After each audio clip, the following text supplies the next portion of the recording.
adventures. A little story, a little Don Juan sort of story, but for a more like kind of nerdier, like more less brash, less like kind of smooth operating sort of way. This is my little tales of people and places and things I've done for love without getting deep and too dramatized and too self-aggrandizing. So I'll just start with like the first kind of person that I started speaking with regularly online. She was one of the types of people that you could say works like cams, doesn't doing cam stuff, and it felt dirty to me, talking to a cam girl every day. Mind you, I was talking to her without paying her. This was off the campsite. Met her on the campsite, began talking to her off the campsite to the point where we knew about each other's families, and real details were very, very, very much revealed and given out, and attitudes and updates on what we were doing every day. But that was a person I spoke to regularly. But I felt dirty. I knew that in my soul, because I'm still trying to figure out what a soul is. I have a feeling like it's the thing that keeps you going in a certain way, but I don't know how to pin that down or how to maneuver it. But I think it's the thing that keeps you going, and it tells you what's right for you and all this stuff.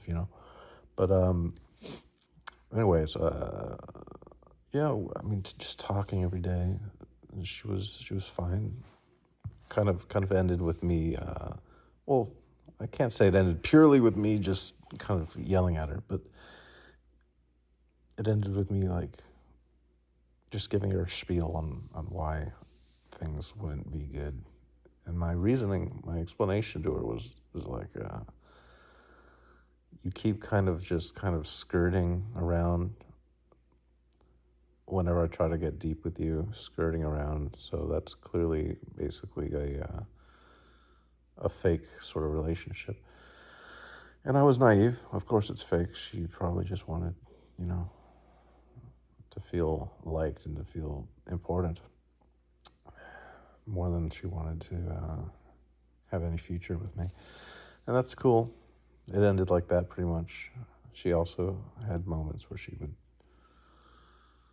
kind of go on long streaks of disappointing me. So,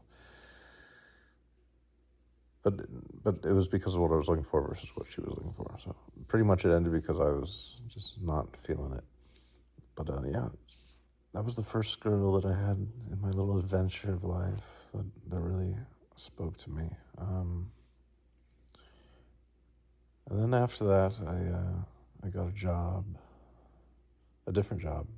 I was working at the time, but I moved, got a different job, and then I moved back to where I was before. Got a different job, and then at that point, I was pretty much open just to being like a kind of pig in a way. I felt like being a pig in a way, not abandoning all sense of obligation to the world and all obligation to keeping the spark alive for life and the spark for humanity and stuff. But I was a pig in the sense that I was just like, okay, yeah, human bodies. I'm a body, they're a body. Let's be bodies together and see where it goes. So I kind of had that mentality, and that's a little vague, but basically I was first and foremost trying to get somebody to give me some of their affections, physical affections. That was pretty much very on top of mind at that time. So I found an older woman, older than myself, I should say. I mean, in the scope of life, she's still got time to do what she wants to do and live a good life, but older than myself significantly at the time. And we had a very loose relationship. Not, it was a sweet relationship where we exchanged, uh, you know, exclamations of love or expressions of love, where we would just say nice things to each other and compliment each other and support each other and bond and go places together and have activities, and we do all sorts of relationship friendly stuff. But at the end of the day, she was more just a person that was there for the physical than anything. And I for her too. I think at the end of the day, she had a lot of physical cravings that were driving everything. So that was that relationship. I broke that one off too. I kind of realized that she was eventually gonna just start back up with kind of meeting with people the way that she met me, just kind of diving in. I realized that it was clear. So before that point happened, because I knew it was going to happen, I'm like, okay, yeah, not your problem. I had no sense of anger, no sense of sadness. I'm like, before that, I didn't even say it. I didn't say it, but in my head, I was like, okay, before that happens, I'm perfectly fine with what happened, but I'm just not going to do it anymore because it leads to just a gutter. I'm just going to be just being like sat with myself and being like, oh, okay, that was pointless in a way. If I kept investing in it, I'd be like, okay, a lot of this investment was fun and nice, but at a point, I should have been like, okay, it's starting to go down. Let's pull out of this investment, and if I didn't pull out, it'd be really bad. So I was just like, yeah, the cool times, gotta go. So I got out of that one, and then I had some little fun here and there afterwards, more of the same, kind of rebound stuff. And then after that, I moved to Seattle. Met a very strange person. I almost don't want to say how strange it was because it's very strange, but super strange person. I think needless to say, not needless to say, I think enough said would be to say she was a different person in the head.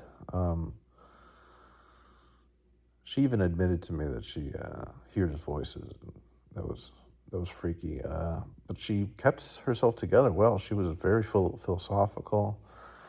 I think she would go on tangents where she didn't really tell me truth. Like she would make up ridiculous stories. So I think there was some illness there, but she kept herself kind of together. And she was an attractive lady. I would show pictures, but I don't want to be that kind of guy. But no, she was an attractive young person. I probably, in a way, maybe took advantage a little bit of the craziness, but I don't know.